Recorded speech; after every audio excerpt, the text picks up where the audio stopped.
बिस्मिल्लाहिर्रहमानिर्रहीम, अस्सलाम वालेकुम। पाकिस्तान और दुनिया भर में देखने और सुनने वालों को अब्दुल कादिर का सलाम। इस वक्त जब मैं आपसे बात कर रहा हूं तो मुल्क भर में एक मेगा क्रैकडाउन लॉन्च किया जा चुका है। गुज़िश्ता रात से ये शुरू है। डॉलर माफिया, स्मगलिंग और ज़ख़ीरा अंदोज़ों के खिलाफ ये कार्रवाइयाँ हो रही हैं और बताया गया है कि कुछ नई लिस्टें बनी हैं जिसमें कुछ बड़े बड़े लोगों के नाम भी शामिल हैं और उनके गिर्द भी घेरा तंग हो रहा है। इसके क्या नताइज हैं और ये ऑपरेशन क्यों लॉन्च करना पड़ा, इसके आज के दिन के क्या नताइज हैं, वो कुछ ही देर में आपके सामने रखूंगा। लेकिन इसी सारी सूरत हाल के दौरान एक 10 अरब रुपए का टीका पकड़ा गया है। 10 अरब रुपए राउंड फिगर में बता रहा हूँ, वैसे 9 अरब 60 करोड़ रुपए हैं। आपको पता होगा आज दिन भर आपने टेलीविजन स्क्रीन पर ये खबरें चलती देखी हैं।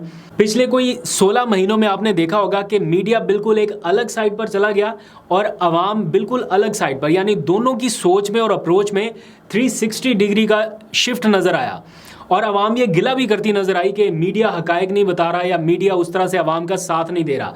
ये सारा कुछ बाय डिफ़ॉल्ट नहीं था, ये बाय डिज़ाइन था और अब इसके नाकाबिले तरदीद सबूत भी सामने आना शुरू हो चुके हैं, क्योंकि आपका और हमारा टैक्स का पैसा मीडिया के ऊपर लुटाया गया, निछावर किया गया और ये कोई चंद करोड़ रुपए नहीं है, अरबों रुपए। जैसे मैंने बताया कि 9 अरब 60 करोड़ रुपए लुटाए गए, ना सिर्फ इलेक्ट्रॉनिक मीडिया के ऊपर बल्कि डिजिटल मीडिया को भी इसी तरह से नवाजा गया और बेतहाशा पैसे दिए गए। इसी वजह से जिन लोगों को आपने देखा होगा अक्सर कि कुछ मीडिया के लोग ऐसे ही बेजाई तनकीद करते रहे इमरान खान के ऊपर के जिसकी कोई मंतक या जिसकी कोई दलील भी समझ नहीं आती थी, बट स्टिल उन्हें इमरान खान की मुआशी पॉलिसियों पर तनकीद करना थी।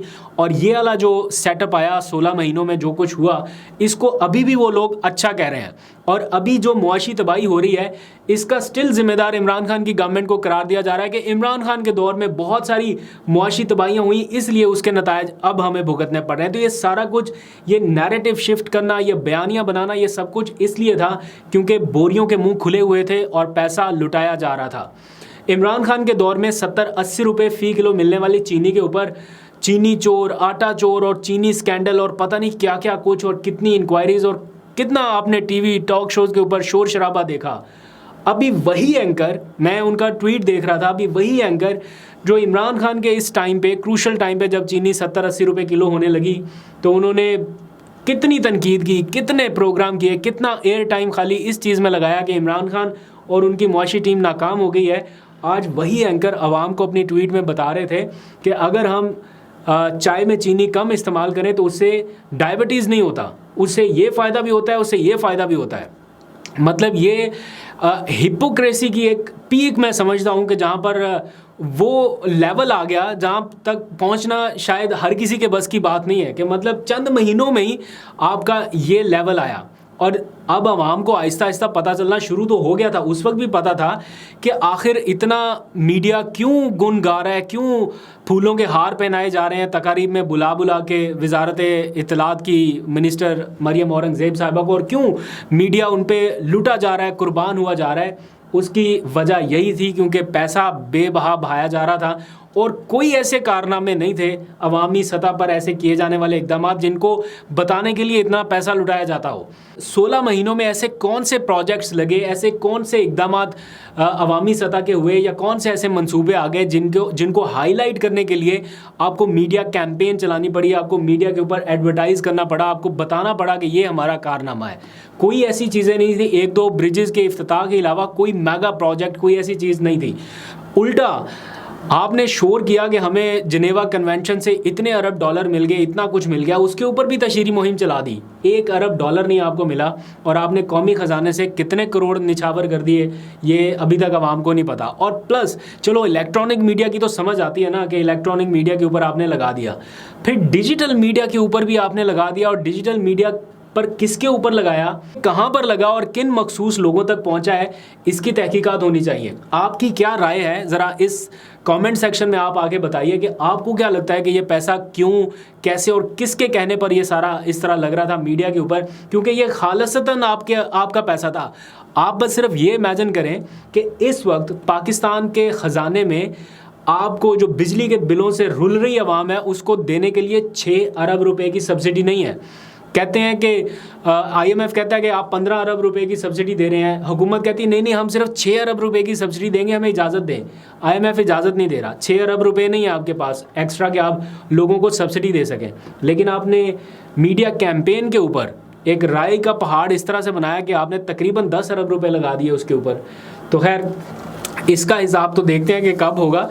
आगे बढ़ते हैं थोड़ा सा। ये जो आज एक और क्रैकडाउन की एक वेव शुरू हुई है, ये सियासी वेव नहीं है, ये उस माफिया के ख़िलाफ़ है जिसने आपका और हमारा जीना हराम कर रखा है, डॉलर स्मगल कर करके, फिर चीनी की स्मगलिंग कर करके, फिर और बहुत सारे इश्यूज़ पे।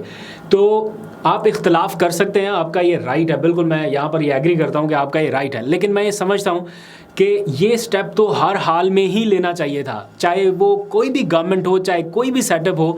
इस माफिया के ख़िलाफ़ जिसने अवाम का हर हाल में जीना हराम किया हुआ है, चाहे वो कोई इमरान खान की हुकूमत हो, शहबाज हुकूमत हो, नवाज शरीफ की हुकूमत हो, ये हर हुकूमतों में बैठे माफियाज जिन्होंने अपना पैसा बनाया और आपको ख्वार किया, वो अभी भी मौजूद हैं, इस सेटअप में भी मौजूद हैं। तो उनके ख़िलाफ़ घेरा तंग करने का फ़ैसला हुआ, तो ज़मीनी, बहरी, फ़िज़ाई, जिस तरह से भी हो सकता था, ये मॉनिटरिंग जो है वो सख्त कर दी गई। आपने पिछले कुछ दिनों में कुछ पॉजिटिव स्टेप्स देखे हैं इस तरफ। बाकी जो भी हो रहा है वो एक अलग, बिल्कुल अलग डिबेट है, मैं उस तरफ अभी नहीं जा रहा। लेकिन ये वाले जो स्टेप्स लिए गए हैं, this is the right step to the right direction, ये होने चाहिए। और इन माफियाज़ के गिर्द ये जो क्रैकडाउन नाम की हम एक इस्तिलाह सुनते हैं, ये जो डंडे की इस्तिलाह सुनते हैं, पावर की इस्तिलाह सुनते हैं, ये इस मकसद के लिए असल में इस्तेमाल होनी चाहिए। और इमरान खान कई बार इस बात का इजहार कर चुके हैं कि हमारी एजेंसीज़ के पास इतनी ज़बरदस्त सलाहियत है इन चीज़ों को काउंटर करने के लिए, इन करप्शंस को पकड़ने के लिए, कि अगर इस तरफ उन्हें लगाया जाए या उनका सही इस्तेमाल इस तरह से किया जाए तो इन माफियाज़ के ऊपर हाथ डाला जा सकता है। और अब वही काम हमें देखने में आ रहा है। ये क्रैकडाउन बेशक इससे भी डबल स्पीड में हो, इससे भी ज़्यादा सख्त हो। ओपन मार्केट में तो हमने देखा डॉलर थोड़ा सा नीचे आया, लेकिन इंटरबैंक में अभी डॉलर थोड़ा सा स्लाइटली ऊपर गया है। लेकिन अच्छी बात यह है कि ओपन मार्केट में थोड़ा सा कम आया है, तो ये फ़र्क तो किसी तरह से ख़त्म होना ही चाहिए। बड़ा लोगों ने माल बना लिया है। देखते हैं आगे आने वाले दिनों में इसके ऊपर क्या पेशरफ्त होती है, आपको अपडेट करेंगे। कुछ सियासी मामलात के ऊपर बात करते हैं। परवेज़ इलाही आज फिर 2 रोज़ा जिस्मानी रिमांड पर पुलिस के हवाले कर दिए गए। लाहौर हाई कोर्ट का एक वाज़ेह फ़ैसला मौजूद है, मैं उसकी डिटेल में नहीं जाता, लेकिन आपको पता है कि क्लियर डायरेक्शन मौजूद है कि कोई अथॉरिटी, कोई इदारा परवेज़ इलाही को गिरफ्तार नहीं करेगा किसी भी और केस में, ना 3 MPO का, ना कोई और केस। लेकिन उनकी गिरफ्तारी हुई, प्लस वो 2 रोज़ा जिस्मानी रिमांड पर पुलिस के हवाले हुए। तो इस सारे मामले पर आज फिर लाहौर हाई कोर्ट में समाअत थी। वो जो तौहीन अदालत वाला मामला था, गुज़िश्ता रोज़ लाहौर हाई कोर्ट ने कहा था चीफ कमिश्नर इस्लामाबाद को कि वो परवेज़ इलाही को लेकर पेश हों। पहले उन्होंने IG इस्लामाबाद को तौहीन अदालत का नोटिस जारी किया था, अभी चीफ कमिश्नर को बुलाया था, लेकिन वो भी परवेज़ इलाही को लेकर पेश नहीं हुए। तो आज उनको भी तौहीन अदालत का नोटिस जारी कर दिया है। ये बात नोटिस जारी करने तक ही रहेगी या आगे भी बढ़ेगी, इन हालात में कुछ भी कहना बड़ा मुश्किल है, क्योंकि सिचुएशन बहुत वर्स्ट हो गई है इन मामलात पर, और ख़ास तौर पर अदालती अहकामात पर अमल दरामद के हवाले से। इमरान खान को बहुत सारे केसेस में उनकी ज़मानत खारिज हो चुकी है और कई और केसेस में वो गिरफ़्तार हो सकते हैं। तो आज उनकी लीगल टीम ने इस्लामाबाद हाई कोर्ट से रजू किया है कि इमरान खान को किसी भी और मुकदमे में गिरफ़्तार करने से रोका जाए। तो इस केस पर जो आज दरख्वास्त दायर की गई थी उस पर समाअत जो है वो कल होगी। कुछ एतराज़ात आयद किए गए थे रजिस्ट्रार ऑफिस की तरफ से, लेकिन chief justice Islamabad high court इस मामले को टेकअप करने जा रहे हैं कल। तो कल आपको इस बारे में भी अपडेट करना है। इमरान रियाज़ खान के हवाले से इतलात आ रही हैं बहुत सारी, क्योंकि आज IG पंजाब ने इस लाहौर हाई कोर्ट में वो जब पेश हुए, आज केस की समाअत बहुत लंबे अरसे के बाद हुई उनकी बाजियाबी के लिए। तो IG पंजाब पेश हुए और उन्होंने अदालत को बताया है कि कुछ वक्त और दे दें, मामले में कुछ मुस्बत पेशरफ्त हुई है, इंशाल्लाह 1-2 हफ्तों में आपको खुशखबरी सुनाएंगे। तो उन्होंने 2 हफ्तों का टाइम मांगा है। अदालत ने 13 दिन की मोहलत दिया है, या गालबन 13 सितंबर तक की मोहलत दी है, मुझे रीचेक करना पड़ेगा, लेकिन ये कुछ दिनों की मोहलत उनको मिली है। और इसमें आज की प्रोसीडिंग के बाद कुछ उम्मीद वापस जागी है। तो इस माहौल में खाली एक उम्मीद का हल्का सा मिल जाना यही बड़ी बात है। तो ये उम्मीद जो मिली है उनकी बाजियाबी की, अल्लाह करे कि वो जल्द वापस आएँ, अपने अहले खाना के साथ कुछ वक्त गुजारें, आप लोगों के सामने आएँ। बहुत सारे लोग उनकी बाजियाबी के मुंतज़र हैं। फिर एक आज की जो सबसे अहम डेवलपमेंट हुई है अभी थोड़ी देर पहले, वो है ऑफिशियल सीक्रेट एक्ट, जिसके तहत इमरान खान साहब इस वक्त जेल में मौजूद हैं। इस एक्ट को सुप्रीम कोर्ट ऑफ पाकिस्तान में चैलेंज कर दिया गया है। अब से थोड़ी देर पहले सिंध हाई कोर्ट बार जो है उन्होंने ये चैलेंज किया है सुप्रीम कोर्ट में और कहा गया है कि सुप्रीम कोर्ट ऑफ पाकिस्तान इस एक्ट को कालादम करार दे, क्योंकि सदर मुमलिकत आरिफ अलवी ने इस बिल के ऊपर दस्तखत किए ही नहीं। तो जिस बिल पर दस्तखत नहीं है वो एक्ट कैसे बन सकता है, उस एक्ट के तहत अदालत कैसे बन सकती है, वो अदालत सज़ा कैसे सुना सकती है, और उसमें ज़मानत भी अभी तक नहीं हुई, और ज़मानत देने वाले जो जज साहब हैं वो स्टिल छुट्टी पर हैं।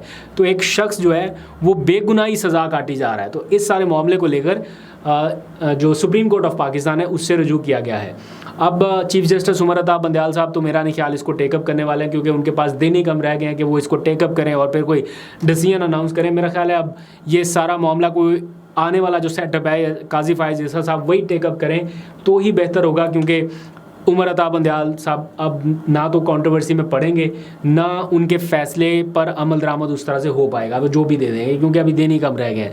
तो इसलिए मेरा ख्याल है नया सेटअप जो है वो टेकअप करे इस केस को, और वही कोई हल देगा तो ही पता चलेगा। आज तक के लिए इतना ही। अपना बहुत सा ख्याल रखिए। अल्लाह हाफिज़।